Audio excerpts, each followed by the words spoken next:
From the PSIA-AASI satellite studios in Portland, Oregon, I'm George Thomas, and today we're visiting with Nathan Chapple, continuing our series in finding out our why. Nathan, thanks very much for joining us. And first question, before you say a word, why did you decide to join us? Huh. Well, hey, George. Yeah, appreciate the time to connect with you on this. Honestly, it's just, I've been about, I think next year is going to be my 20th season with PSIA-AASI. And so I've been kind of looking for different ways to connect and just kind of get to know the broader community outside of, I feel like, what kind of becomes little silos of our various regions. So, moved from the Pacific Northwest years ago. So I've been in Intermountain for a long time and just felt like it was time to start branching out again. So 20 years with PSIA, you must have started at a relatively young age. Junior instructor? Yeah. So started at 15 years old. So I'm 34 now. So next spring. So I'm really interested in finding out your story. What was it that inspired you to start teaching at 15, and then why stick with it? Well, I think same for a lot of folks, 15-year-olds are pretty motivated by cash flow and lack thereof.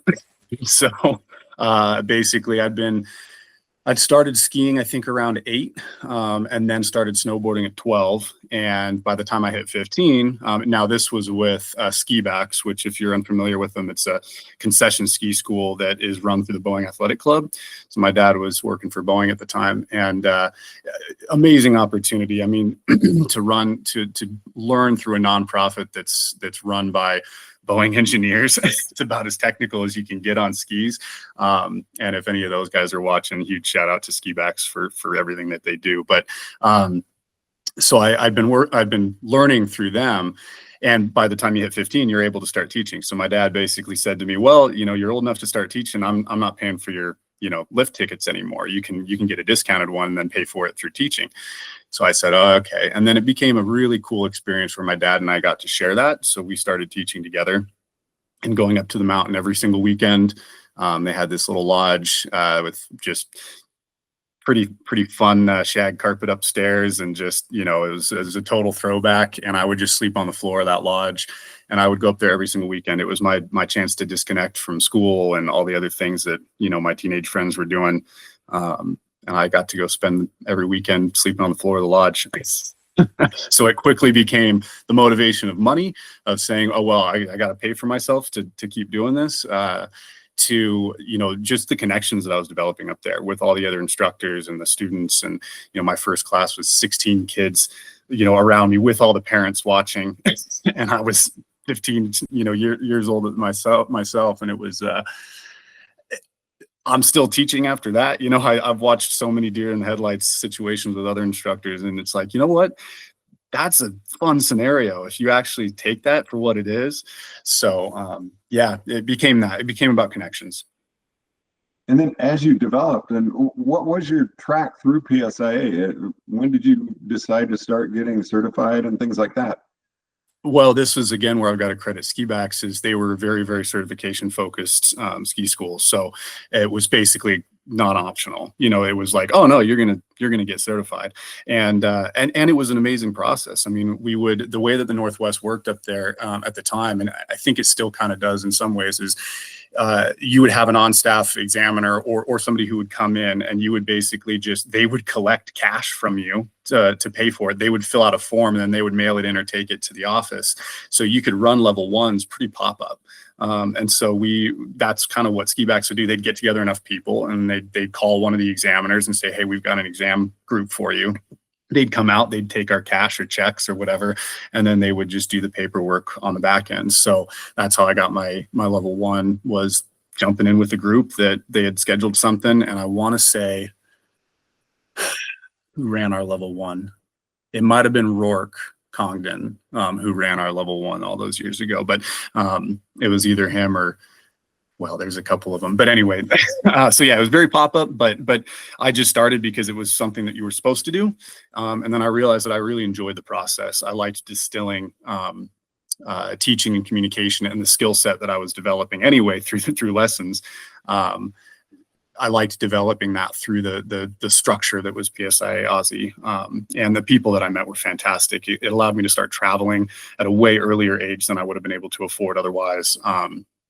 Because I had a reason for it. I was making money, after the fact. But this was also long before there was any sort of reimbursement structure for for exams. So yeah, I sunk. I think probably all in, I would say with all the travel and every other cost, I'd say my whole pathway cost me probably about 10 to 12,000 over the years, just with everything included. But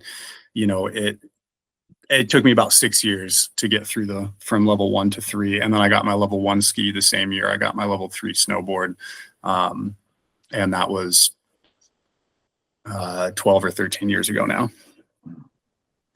Now, talking with you is really making me think about our basic question, which is finding the why, the real motivation that gets us to not just stay with this profession, but also continue to learn and become lifelong learners. I wonder how many people that started with you as juniors, as junior instructors 20 years ago are still with it. Did you make some friends then that you've stayed in contact with throughout this journey, and they're still doing it? Not a ton. I think there's still now. All right, so there's two different classes. There's my class of kind of younger folks that came in, and out of those people that are still doing it, not a ton. I tried to pull in all my friends. So I had, at one point, my dad was driving up carfuls of like all of my buddies, and they all tried their hand at instructing. And they did it for a year or something, and then they just it wasn't for them. But the folks that were in ski Bacs, that were part of that program from Boeing, the Boeing side, most of those guys are still teaching, and girls, they're amazing people. I mean, I'm just trying to think of one of my ski instructors back when I think it was probably my second year, so 9 years old, Vivian Floyd, and I'm pretty sure still teaching up there too with her husband Jason, and it's just it's such a cool little family that they have up there, and so a lot of those folks that were in that process as kind of more adults when I was a kid, kind of like the class just before me, I guess maybe, they're for sure still around. Now, you said something, it wasn't for them. What is it for you? What is it about teaching that really drives you and motivates you to continue? We were chatting a little bit before we started recording, and I really liked what you had to say about communication. Yeah. So growing up, I was a really introverted person, and I was very shy, very introverted. What instructing provided for me was a forum to build my confidence in communication. So it gave me a place where the format was consistent, the expected knowledge was defined, and so it took the uncertainty of how I was going to communicate and what I was going to communicate. It took that uncertainty away and allowed me to figure out, like the specifics of exactly how I was going to like get through this conversation that I was, scared about, basically. And so through that lens, I kind of, it opened up my world to how I could communicate as an adult, because I was getting into this as a teen and still figuring out how to maneuver through the adult world of jobs and different businesses and speaking, in an adult way, and not just about about the things that are interesting to teens, right, and kids. And so it was, for me, that was kind of really what opened it up, was realizing that there was this forum where I could really start understanding how to communicate with people, and then that morphed into an interest in what made other people tick. Why are they engaging in this sport, whether as a client or whether as another instructor and a professional.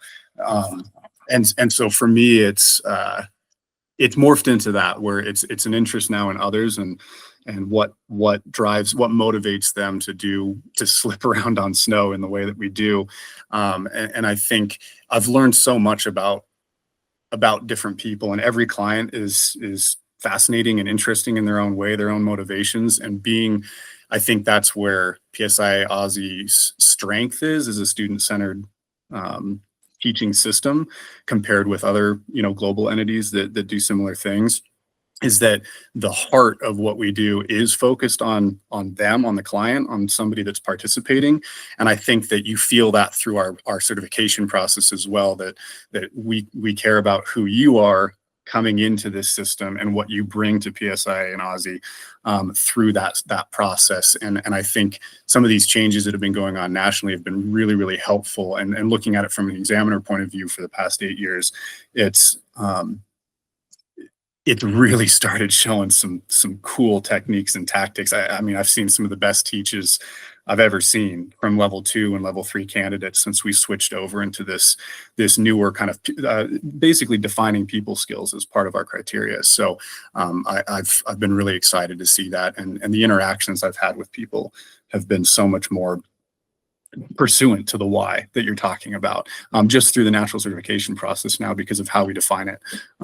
So it's been really cool to see. But that's my interest, and what I've continued to be interested is what drives people, what motivates them, and is this a lens that they can then use to impact other areas and facets of their life in unexpected ways.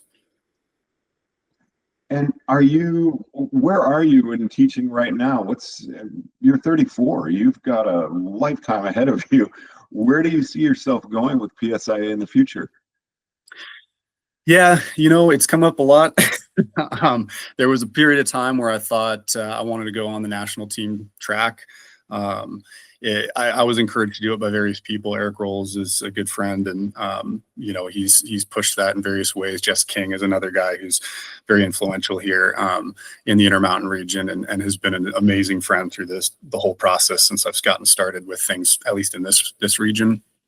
And I think so the whole reason I started pursuing becoming an examiner in the first place was my concept of I wanted to connect with more people through the sport. And I realized that as an individual instructor, there was only so many clients I could interact with in a season. Whereas if I'm an examiner, I can interact with teachers who are then going to teach other clients. And so I could expand that influence and that reach.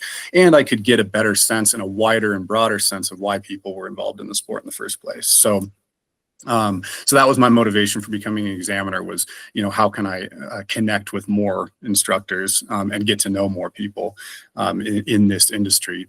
And I think my interest in national team waned just due to the structure of what national team is currently. It's not as interesting to me. I love my region. I love being involved at the regional level, seeing people grow and develop through the process, over these last years. As you start doing this, it's really cool to see those folks come in, get their level 1, and then you're training with them and they get through their level 2, and the excitement and the passion, and they're saying, oh, 6 years ago you had me in this clinic and that you said this one thing and it got me my level 2 or it got me my level 3. And then watching those people come up into the ed staff, tryouts, it's a really cool process to be involved in it. And I feel like going up, beyond that would pull me away a little bit from that. And that's a really big passion of mine right now. So I'm not sure.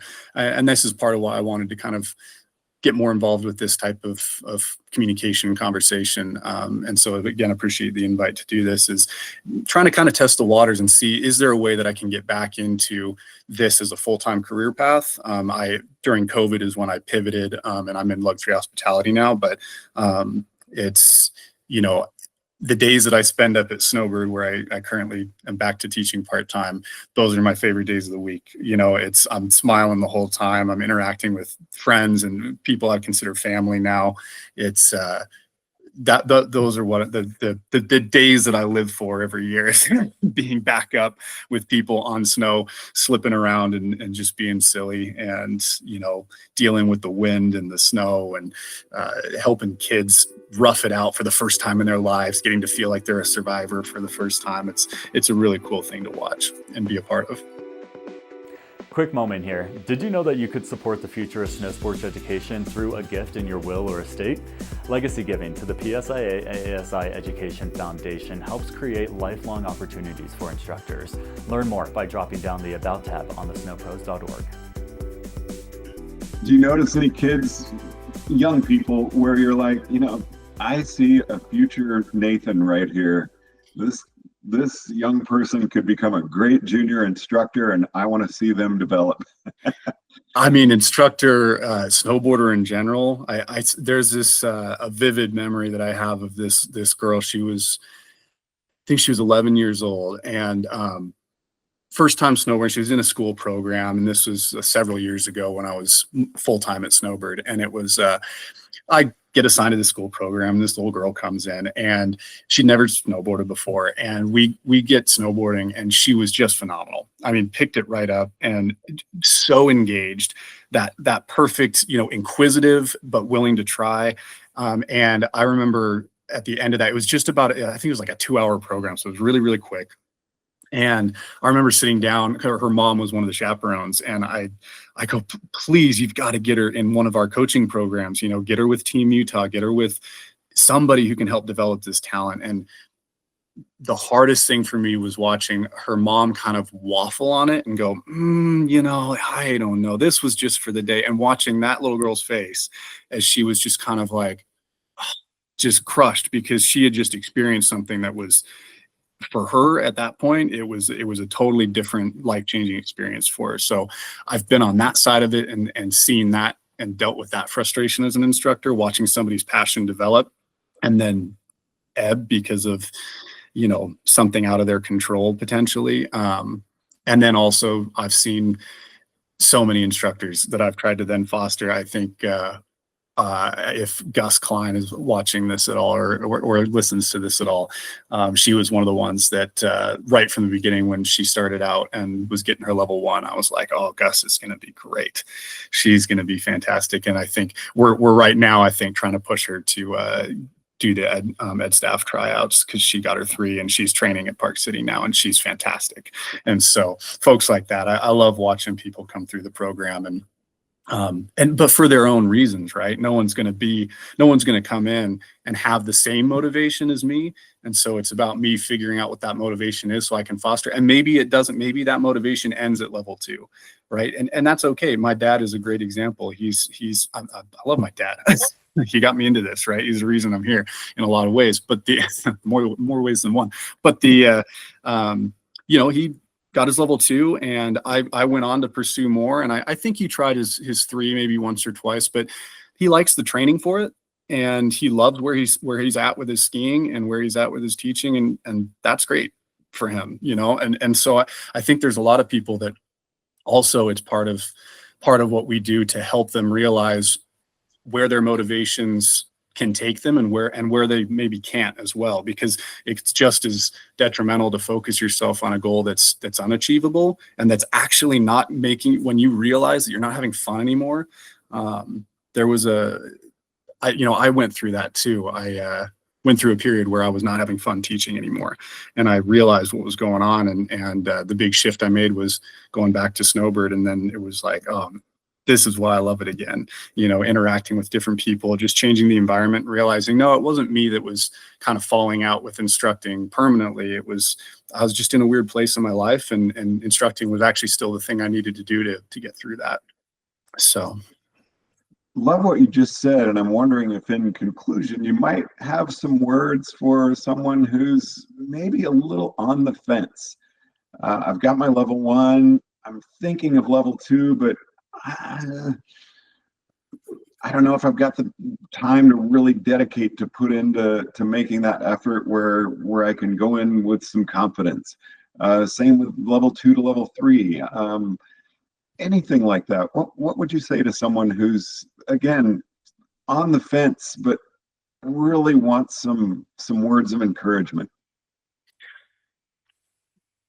I think take the time to figure out what it is about teaching that you are enjoying. And I do think the easier way to get through the whole process is the sooner you figure out it's not about you and you make it about the student, then the easier everything else becomes. Because if you make it about you, then it means if your student is struggling, it's your fault. And there's nothing you can do, right? And you've tried your best, and you have to just sit back and watch the struggle. If you make it about you, then you go into an exam and you're unsuccessful with a section of it, and you get feedback, and it's much harder to digest because you've made the whole process and your happiness and your success contingent on specific criteria that are out of your control. So the thing that I always kind of tell people is take a second, define what's in your control and what you want out of the experience, and don't make it an outcome. Don't make your why an outcome too heavily without understanding the caveats of doing so. If you make your why an outcome and that outcome ends up becoming unachievable for some reason, and it could be something simple. The weather doesn't line up. The season ends early. COVID happens, right? And all of a sudden, your whole goal you were shooting for of going to a level 3 and winning that game becomes out of reach for that season, and maybe that throws off your whole trajectory. So be careful about making this a game to win, and really focus in on it being a game to play and enjoy the play of the game, not the winning of it. That's probably the distillation of the most conversations I had over the past winter with other instructors as well, is that the difference between playing this game as a game to win versus playing it for the game itself, if you want to break it down that way. Well, Nathan Chapple, thank you so much for taking the time to chat with us on First Year. I really appreciate the time. Yeah, thanks for the invite, George. It's fantastic to meet you. And happy to stay in touch. I really appreciate it. From the PSIA-AASI Satellite Studios in Portland, Oregon, I'm George Thomas.